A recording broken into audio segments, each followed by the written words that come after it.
I've spent enough time around my grandmother, Edith, to know that life is best observed from a distance, preferably with a cat that judges everything. Gran lives in a small, perfect English town. The kind of place that belongs in a magazine and everyone is polite. Her cottage is crooked, charming, and smells of soap, old books, and lager. The front window is the centerpiece. It's where Gran and her cat Marmalade conduct their work. Marmalade arrived about a year ago. No introductions, no fuss. She just walked in one morning, surveyed the house as if she owned it, and stayed. 15 years old, calico, one ear bent, and a permanent expression of judgment, she became Gran's partner in crime, or at least in observation.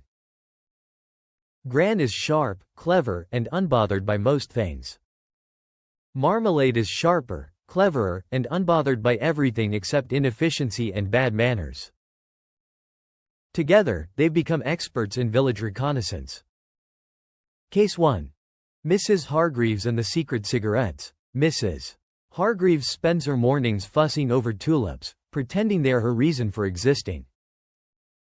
Gran and Marmalade know otherwise. At 10:04, Mrs. Hargreaves steps behind the shed, lights up a cigarette, and glances over her shoulder. Gran whispers, "See that? Denial and rebellion all in one puff." Marmalade flicks her tail, approval or disapproval, it's hard to tell.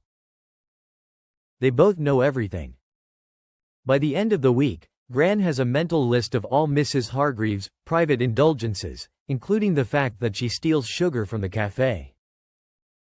Case 2. Mr. Longbottom and the Hedge of Suspicion. Mr. Longbottom trims his hedge at 10:17 sharp every morning. Gran and Marmalade are already watching. He pauses mid-cut, stares at the neighbor's windows, pretends to inspect a stray leaf. Gran murmurs, pride. Panic. Ego. Delicious.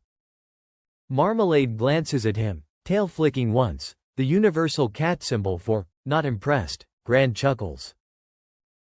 The hedge will be trimmed again tomorrow, and she'll be ready. Case 3. The Dog That Chewed Shoes. Across the street, a young couple has a dog that chews everything in sight. They pretend to ignore it, but Gran notices everything. Marmalade, of course, is appalled by their lack of discipline. One morning, Marmalade yowls at the dog like it's committing an unpardonable crime. Gran says, he's learning the hard way. The dog glances at the cat, briefly considering its life choices. Pub excursions. The Fox and Thistle. Afternoons are for lager, and Thursdays are for the pub.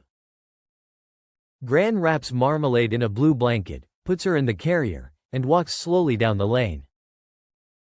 Every corner, every mailbox, every passing villager is an opportunity for observation. At the pub, Gran orders her lager. Marmalade gets chicken treats. Gran chats with the bartender in a way that suggests they're conspiring against the very concept of normal. Marmalade watches the room like a miniature sheriff. Arthur shows up sometimes, trying to charm Gran with too bright smiles and too strong aftershave. Marmalade does not approve. One hiss, one swipe of the paw, and Arthur retreats, muttering about cats and their sharp judgment. Gran just laughs. Marmalade has it all under control. Case 4. The Overzealous Baker. The village baker has a tendency to overcompensate for underwhelming bread. He leaves flour trails on the street, lingers too long at windows, and greets everyone with a forced cheerfulness. Gran observes and murmurs, "Look at him, Marmalade." Desperation disguised as enthusiasm. "I can smell it from here." Marmalade blinks once. The baker hurries past, unaware that two sharp eyes are recording his every misstep. Case 5. The Secret Midnight Meeting. One night, Gran noticed a light flicker in the Johnsons' garden. Curious, she and Marmalade stayed up late to watch. The Johnsons were meeting someone at midnight, an exchange of envelopes, whispers, and suspicious glances. Gran whispered, "Marmalade, our town is more interesting than we thought." Marmalade's tail flicked in agreement.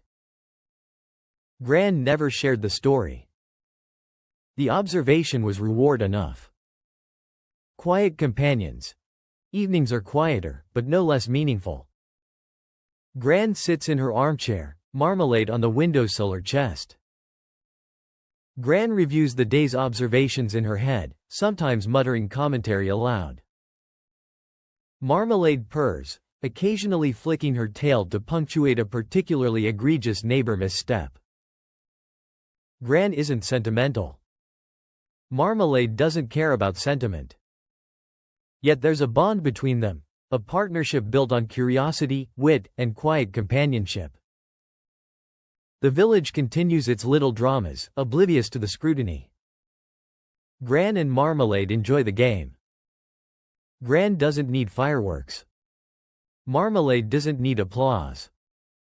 Together, they navigate the village like quiet monarchs, observing, judging, laughing at the absurdities that most people miss. And somehow, in the smallest details, the hiss at a persistent admirer, the wink at a neighbor, the quiet companionship in a front window, they've made a life that's sharp, funny, and completely theirs. Sometimes, happiness isn't a moment. It's a routine. A window. A cat. And someone who notices without judgment, but with a little judgment anyway. Gran and Marmalade have that. The village doesn't even know.